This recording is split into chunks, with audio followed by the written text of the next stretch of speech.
Hello everyone, welcome back to my article page, The Real Queen of Fertility 33. I'm here with some articles. This is actually about me that I found out, okay? I've been looking for this case too, y'all. I remember this case too. My grandma used to talk about it all the time. But this is really about life supports, okay? The case is called Terri Schiavo case, okay? Now, after when they kept showing me the video of my daughter, okay, I know I said I wanted to know, but goddamn, you know what I'm saying? Like she plays it every day. Like she don't stop playing it, and it kind of fucked with me. You know what I'm saying? Something happened in my brain cells, and I started having seizures and shit, and I became a vegetable. And I was married to James, so he pulled a card on me, even though I was a vegetable. And that's against the law, okay? Life support is bad, okay? Do not put your family members on life support. Just let them die naturally, okay? That's basically the case, okay? So let's begin. And if you're a real doctor, you should know. I'm gonna show y'all my brain X-rays, and you can see how bad the video is, okay? The Terri Schiavo case was a series of court and legalization actions in the United States from 1998 to 2005 regarding the case of Teresa Marie Schiavo. December the 3rd, 1963, died March the 31st, 2005. A woman in an irreversible, persistent vegetative state. Schiavo's husband and legal guardian, Gina, argued that Schiavo would not have wanted prolonged artificial life support without the prospect of recovery, and in 1998 he elected to remove her feeding tube. That's murder, okay, y'all? But because like they don't really know what's going on, okay? But they can die naturally though, okay? You ain't gotta put them on no life support and then just pull the plug on them, okay? Just let them die naturally, basically. Okay. Schiavo's parents disputed her husband's assertions and challenged Schiavo's medical diagnosis, arguing in favor of continuing artificial nutrition and hydration. Okay? I'm hearing that is torture though. Especially that person telling you like, just let me go, okay? Well, y'all make wills, okay? So y'all need to make wills, okay? Start making y'all wills, just in case, okay? The highly publicized and prolonged series of legal challenges presented by her parents, which ultimately involved state and federal politicians up to the level of George W. Bush, the then U.S. president, caused a 7-year 1998-2005 delay before Schiavo's feeding tube was ultimately removed. Okay. On February the 25th, 1990, at age 26, Schiavo went into cardiac arrest at her home in St. Petersburg, Florida. My doctor was Mr. Stahl, aka H.H. Holmes. He's the doctor of the group, okay? I don't know. He said he liked me though, but then again, I mean, he a doctor, so doctors ain't supposed to tell you everything about you, but they know everything about you though. Okay, type shit. So I don't know how to say that. She was resuscitated but had massive brain damage due to lack of oxygen to her brain and was left comatose. After 2.5 months without improvement, her diagnosis was changed to that of a persistent vegetative state. For the next 2 years, doctors attempted occupational therapy, speech therapy, physical therapy, and other experimental therapy, hoping to return her to a state of awareness without success. There's another article by me as Emily Rose, okay? In 1998, Schiavo's husband, Michael Schiavo, petitioned the 6th Circuit Court of Florida to remove her feeding tube persistent to Florida law. He was opposed by Terry's parents, Robert and Mary Scrinnler. The court determined that Schiavo would not have wished to continue life-prolonging measures. And on April the 24th, 2001, her feeding tube was removed for the first time, only to be reinserted several days later. See? On February the 25th, 2005, a penniless county judge again ordered the removal of Terri Schiavo's feeding tube. Several peers and federal government intervention followed, which included Bush returning to Washington, D.C. to sign legislation moving the case to the federal courts. After appeals through the federal court system that upheld the original decision to remove the feeding tube, staff at the Pinellas Park Hospice facility disconnected the feeding tube on March 18, 2005, and Schiavo died on March 31st, 2005. See? That's all you gotta do. Okay? It's like a week and a half or something like that. The Schiavo case involved 14 appeals and numerous legal motions, petition and hearings in the Florida courts, 5 suits in federal district courts, extensive political intervention at the levels of the Florida state legislation, Governor Jeb Bush, the U.S. Congress, and President George W. Bush, and 4 denials of certiorari from the Supreme Court of the United States. The case also spurred highly visible activism from the United States anti-abortion movement, the Right to Die movement, and disability rights groups. See? It was a big thing, y'all. Since Schiavo's death, both her husband and her family have written books on their sides of the case, and both have been involved in activism over related issues. Okay? Relationships between Terri's husband and parents.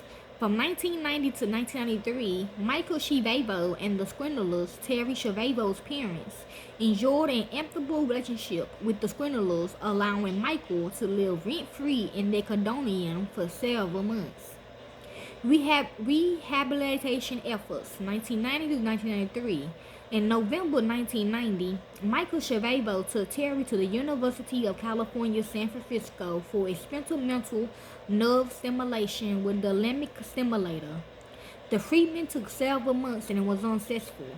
He returned to Florida with her in January 1991 and admitted her as an inpatient. Yeah, like he was raping her and everything. Like he raping me and everything while I'm like in that state. They do that. I even showed y'all in that in my movie Kill Bill, when I was in a coma and them KKK members was coming me, raping me and stuff like that while I'm in a coma. They do that as well too, like in the ICU. I don't know if they do that in your hospital, but I ain't never witnessed it in my hospital. But I know that I have a feeling they probably do that, because I was in my hospital in the ICU in a coma while they were raping me. Okay, so y'all be mindful of that too. Maybe nursing homes too, I'm hearing. The treatment took several months and was unsuccessful. He returned to Florida with her in January 1991 and admitted her as an inpatient to the Metroplex Rehabilitation Center in Bradenton, Florida. On July 19, 1991, Schiavo was transferred to the Suburb Palm Skilled Care Facility, where she received neurological testing and regular speech and occupational therapy until 1994. In mid-1993, Michael Schiavo requested a do not refrigerate order for her after she contracted a urinary tract infection, because they wasn't cleaning me, okay?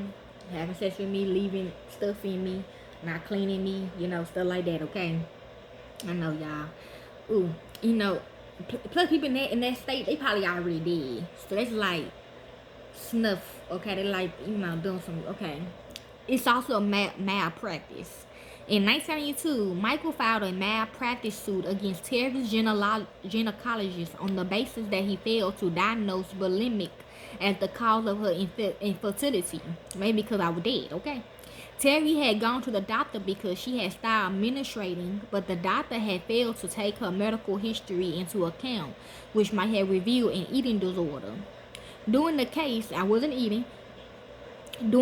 one of Terri's friends testified that she knew Schiavo was bulimic.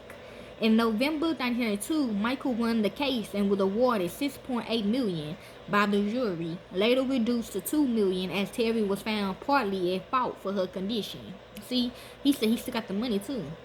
After attorney fees and other expenses, Michael received $300,000 and $750,000 were put in a trust fund for Terri's medical care. He told my dad, yeah. According to Michael, no, he can have it. I don't want it. I don't want no money out of him. In early 2003, the swindlers demanded that he share the malpractice money with them. Petition to remove feeding tube. On June 18, 1990, the court appointed Michael Schiavo as Terri Schiavo legal guardian. This appointment was not disputed by the Scribblers at the time. In May 1998, Michael Schiavo filed a petition to remove Terri Schiavo's feeding tube, which her parents opposed. Richard Percy was appointed by the court as the second guardian ad litem gal, and on December 29, 1998, reported Dr. Jeffrey Karp's opinion of the ward's condition. And prognosis is sustainably shared among those physicians who had recently been involved in her treatment. Percy concluded that Karp's and Vincent Gambone's diagnosed a persistent vegetative state, that Schiavo was legally in a persistent vegetative state as defined by Florida statutes, Title XLIV, Chapter 765, Constitute 101-12. This includes the absence of voluntary action and an inability to communicate or interact purposefully. Percy found that there was no possibility of improvement, but that Michael Schiavo's decision might have been influenced by the potential to inherit what remained of Terri Schiavo's estate, as long as he remained married to her. Due to a lack of a living will and questions regarding Michael's credibility, Percy recommended denying his petition to remove her feeding tube. H.A. Holmes, okay, my doctor. Percy, innate organization. Percy reported that the issue of conflict of interest applied to the Scribblers as well, since had Michael divorced Terri, as they wanted him to, that they would have inherited the remainder of Terri Schiavo's estate upon her death. I also heard my grandma that after they pulled the plug, he got remarried to somebody else. Schiavo end-of-life wishes. Given the lack of a living will, a trial was held before Pinellas County Judge George Greer during the week of January 24, 2000, to determine what Terri Schiavo's wishes would have been regarding life-prolonging procedures. Michael Schiavo was represented by attorney George Philos, who had won a landmark right to die case before the Florida Supreme Court in 1990. The trial included testimony from 18 witnesses regarding her medical condition and end-of-life wishes. Michael Schiavo claimed that his wife would not want to be kept on a machine where her chance for the recovery was minuscule. According to abstract appeal trial order, her parents claimed that Terri was a devout Roman Catholic who would not wish to violate the church teaching on inducing aging by refusing nutrition and hydration.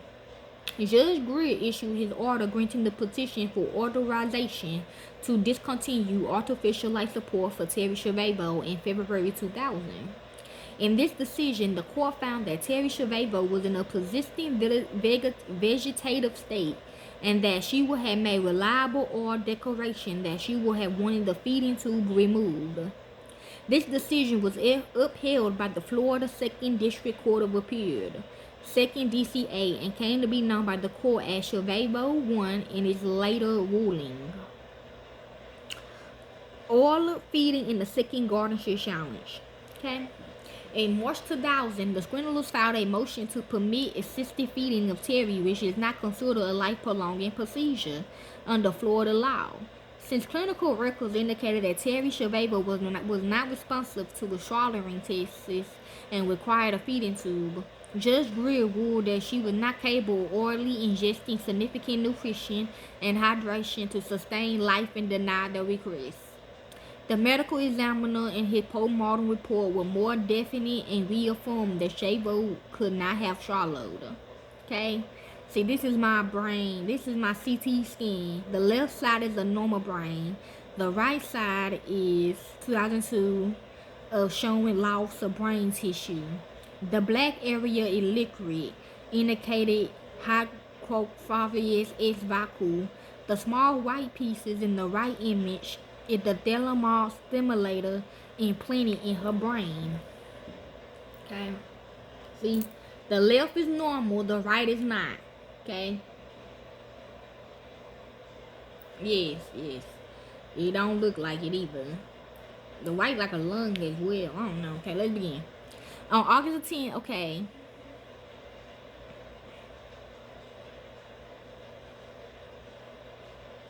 Okay, and this is the ethic and legal issues to end the in the article.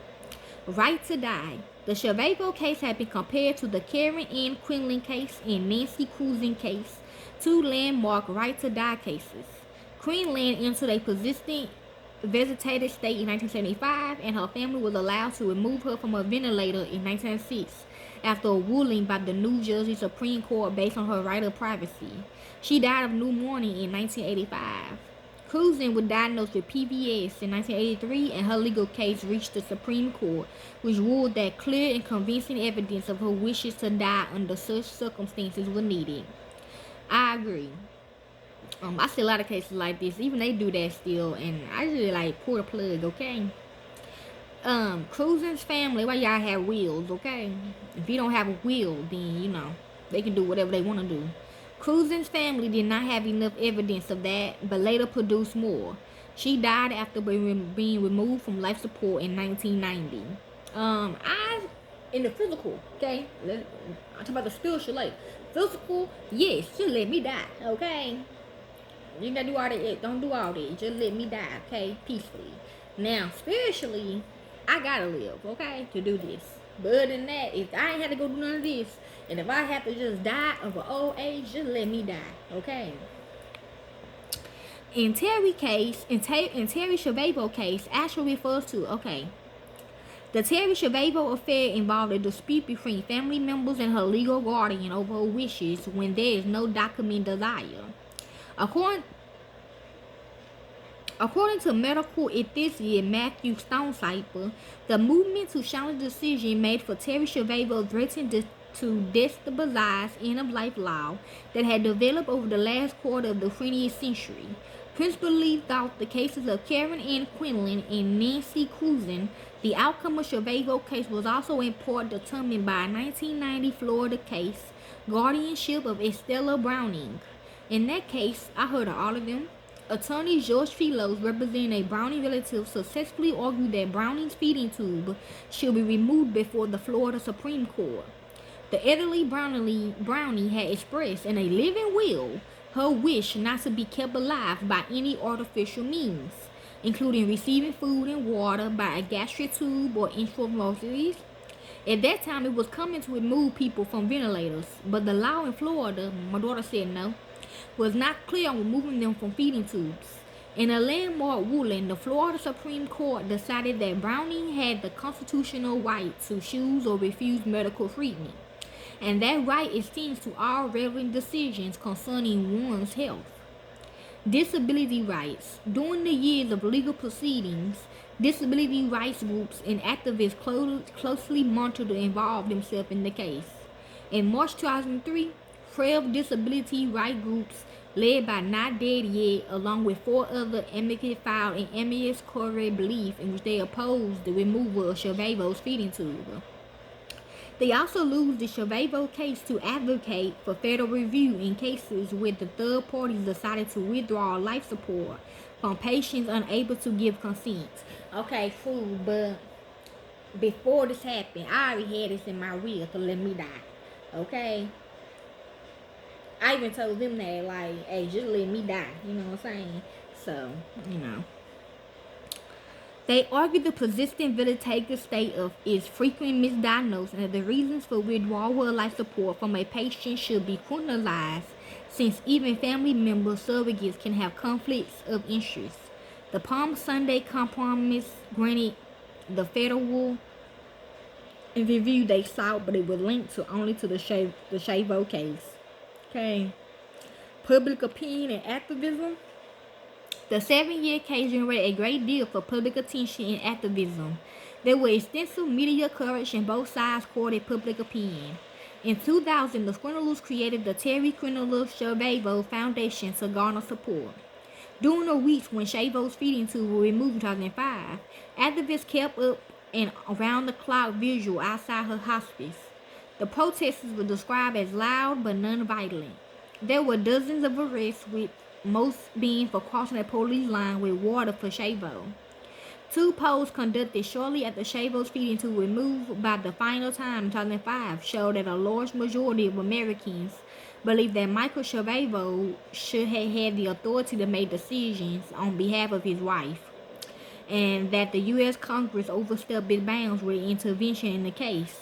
Now, like I said, if you married, then yes, it is your husband's decision, okay? But like I said, y'all need to make wills here, okay? You gonna die after? Okay, then there you go. Do I got my will.